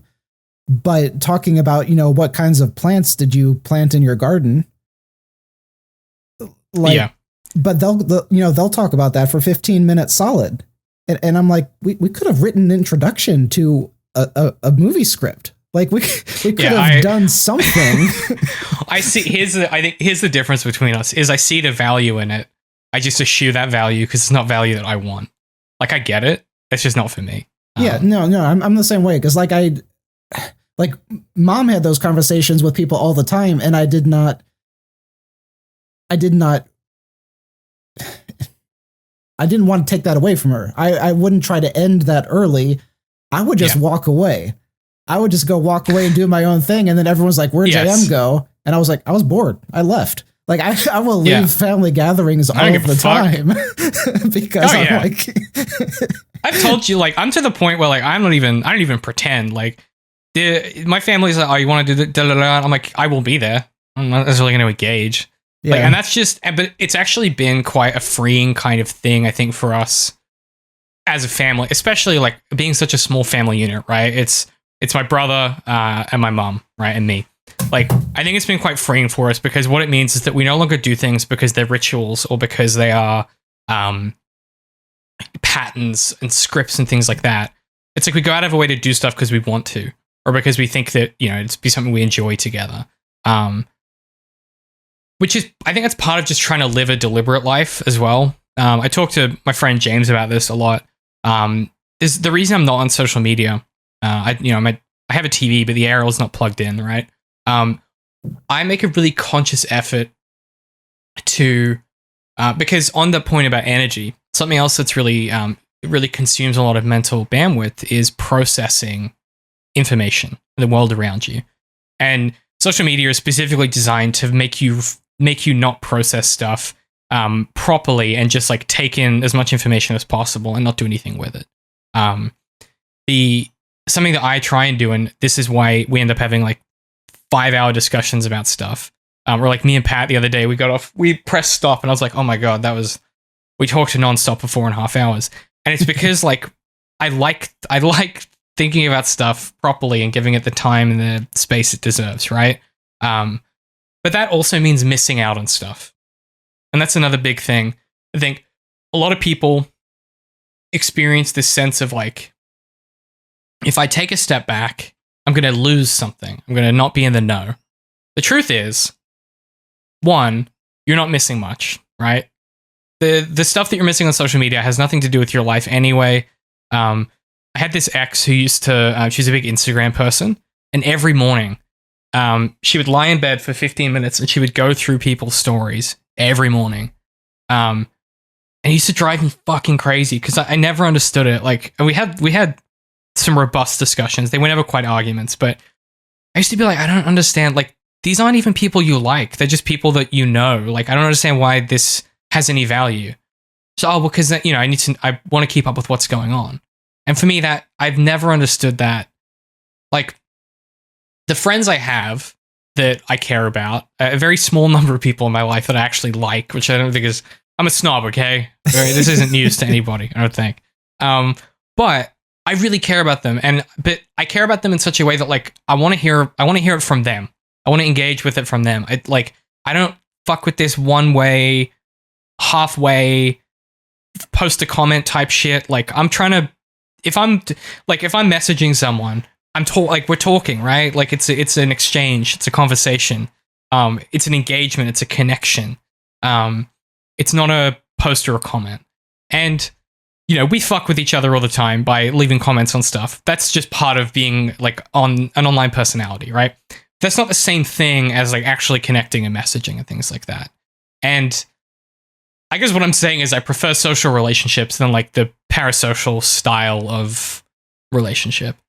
It's really funny you said that, because that same exact situation with your friend happened with Dad, where like going to the doctor and everything, and his blood pressure was just through the roof, and the doctor literally told him, stop watching the news, it is not good for you. And Dad literally couldn't stop watching the news because he was afraid he was going to miss something. Same exact thing your friend said. It was just fascinating. Well, I mean, that's the news's job, right? Yeah. That shouldn't be the news's job, but it currently is, because they need to sell ads. And the way they sell ads is by having clickable headlines and by having things that make you watch because they make you excited or scared or horny or afraid or mad or angry or frustrated or whatever. They have to make you feel something so that you go and you consume, and they make money so they can keep selling you more shit that you don't need. The number of times that Mom she was just like so sad when she's watching this repeating, news story for like 3 days in a row about, the last school that got shot up or whatever. And she's just sitting there with her headlight, and she's like, why are they still talking about this? And I like literally yelled at her. I'm like, you're watching it. That is why they are still talking about it. Yeah. There's a really cynical part of me. And maybe this is just like, I think this comes from, it comes from knowing that there is another way that things could work. And having studied those ways for quite a long time. There's something quite cynical about particularly in America, the kind of conversations around gun control, right? Because at the end of the day, right, the same people that are saying, oh, we'll pray for you, those are the same people that are also like, they have a vested interest in not taking away the guns because of exactly what you just said, right? It gives them opportunities to talk about this stuff. It gives them ways to, it's very cynical, but it gives them ways to sell ads and to sell misery and all of these things, which none of this is new if you've read a book one time. But I think where I kind of land on all of this is like, we can either be the proponents in other people's lives that they go, oh, you're not like everybody else. We have a different type of relationship or a different type of friendship than I have with everybody else. And I'm lucky enough that like all of my friends are very much like me. Like I tend to attract people like me. And so we're all like that in each other's lives, right? It leads to these situations where I'll give you an example. I was at my friend's birthday a couple months ago. And she's just she's my normal friend, right? That's how she describes herself. But all of her friends are normal friends, but I'm like not that. And so what ends up happening is anytime I go to like a party or something like that, it's like, this is the way it feels anyway. And I'm sure you've had this similar experience. It feels like that experience that you have as a smart kid, where it feels like everyone else in the world is a robot and you're the only person. I had that kind of experience. And it's so funny because the reason that's happening is these people aren't trying to, and it's not conscious, and again, it's not a criticism, I'm just trying to describe the experience of this. They are doing all of those things that we just talked about, right? That it's all following scripts, it's all following patterns, and they're trying to get to the real shit. And every now and then they do, right? But then you sit down with somebody, and if you're like, hey, I just want to like get to know you and like genuinely connect with you, it's so refreshing to them because they're not used to that, because people don't really do that as much, or they're not used to feeling that. And that's a real shame to me. Like that really breaks my heart. It lifts me up in the moment when they say, oh, like I've never been able to talk to someone about this. Or I was at the pub on Thursday night with this guy from sales. And he's like, I'm so glad that like I got a, we got a beer because like, I feel like I've been crazy because no one's been saying this shit out loud. Like it's wild. And I felt really like, that was a really comforting and rewarding experience to connect with somebody, and have them go, thank God. I can't believe no one had said this before. Right. And that to me is like, that's what connection is all about. And because I have this moments all the time with people, like all the time, every now and then, even in a group chat, like someone will say something and I'm like, yes, finally, someone said it.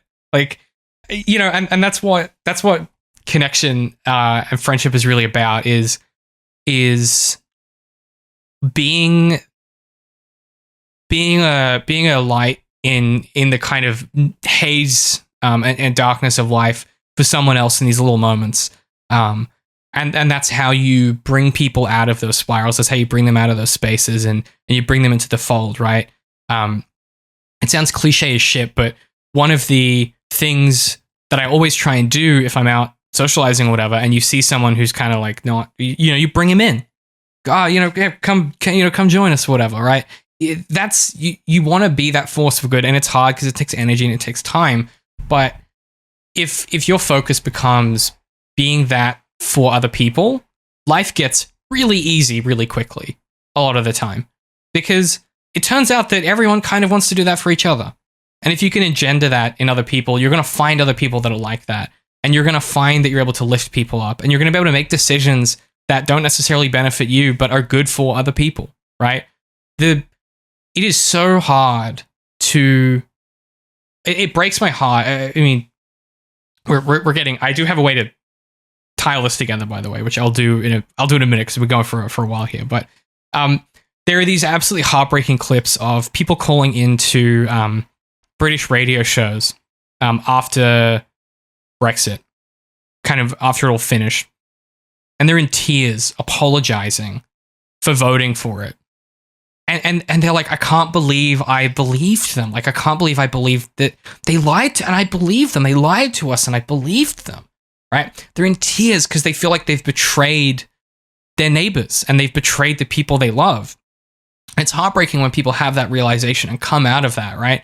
You think about people that, when they finally realize that, like, QAnon is a lie, when they finally realize that, like, Jordan Peterson thinks you're an idiot and wants your money, right? When they finally realize these things, it's heartbreaking because it's like you invest so much of your personality, and you feel so confident in these moments. And I think that's also like the other thing, right? The second, this is just from personal experience, the second you think you've got things figured out, you're probably in someone's trap. Like the second that you feel like you've got life figured out, someone's probably standing behind you taking money from your pocket, right? That has always generally been my feeling.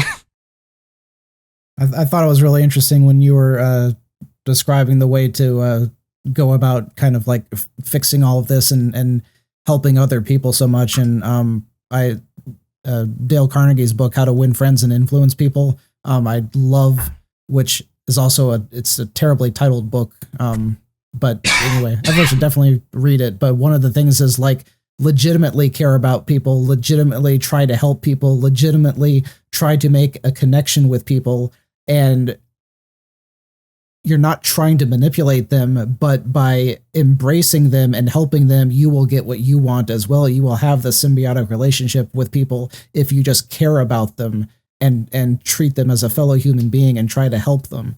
And if we could get to that point, that would be amazing, even though it feels like we are going very fast in the other direction.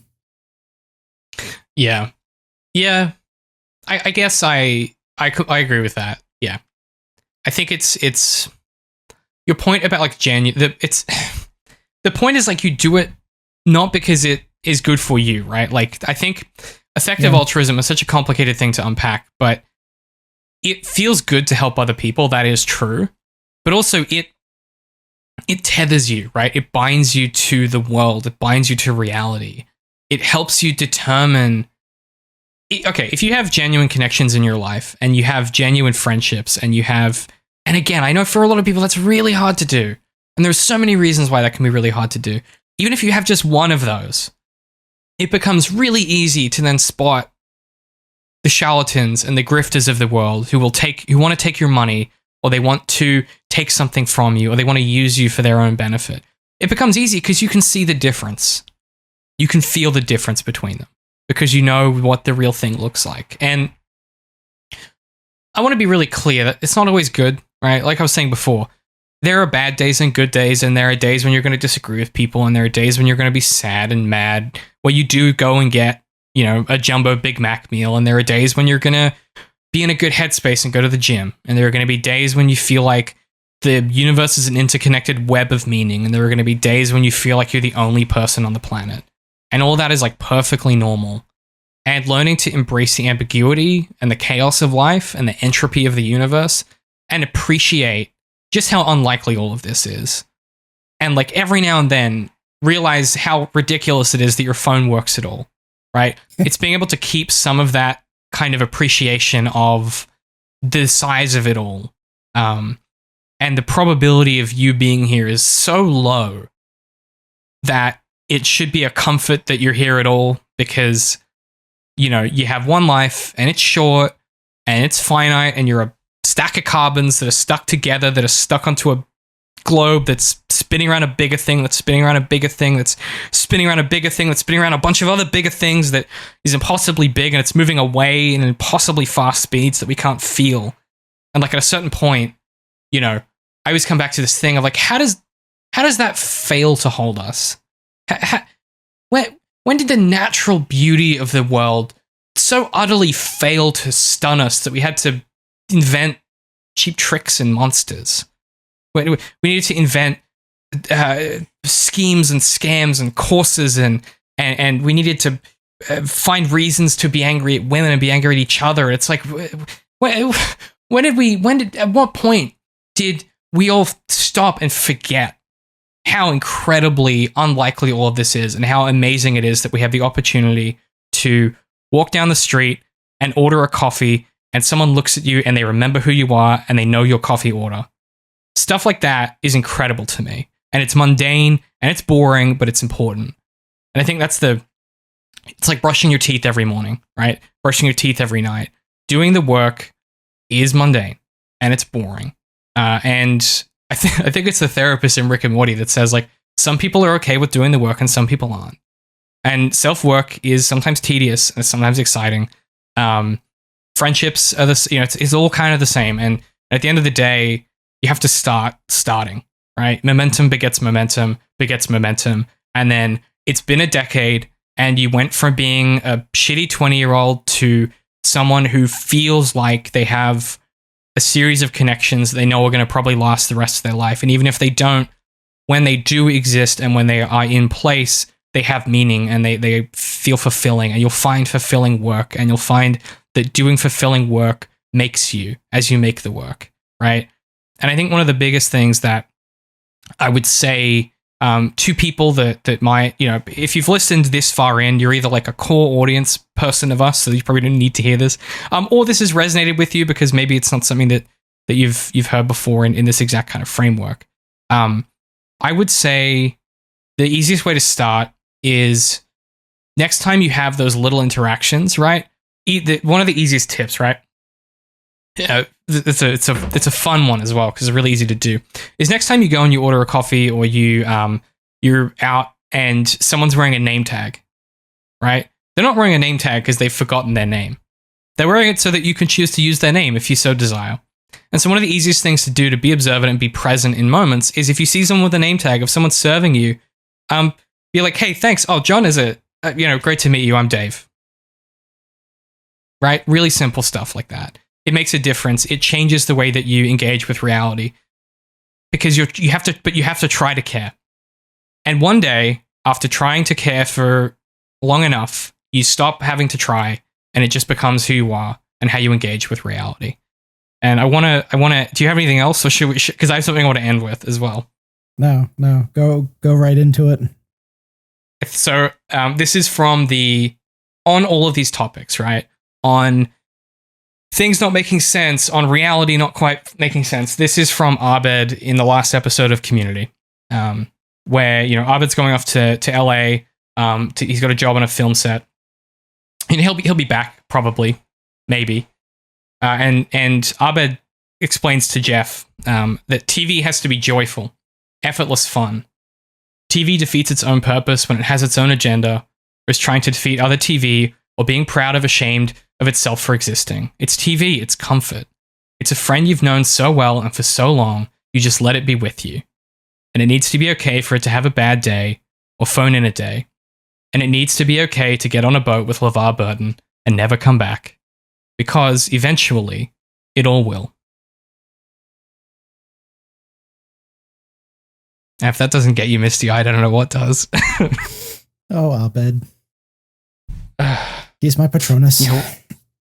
Yeah, we're all Abed. We're all Jeff wanting to be Abed. Right? That's the lesson of Community. Yep. Oh, heartbreaking. Well, we should leave it there because we've been going for way too long. Yeah, we're talking about Anakin getting run over, and we got into some deep stuff. So that was a all-around great episode. I mean, to be fair, when do we not? You know what I mean? How does it go? Goodbye there. Yeah, I feel like I need to have a drink or something. That got serious. Yeah.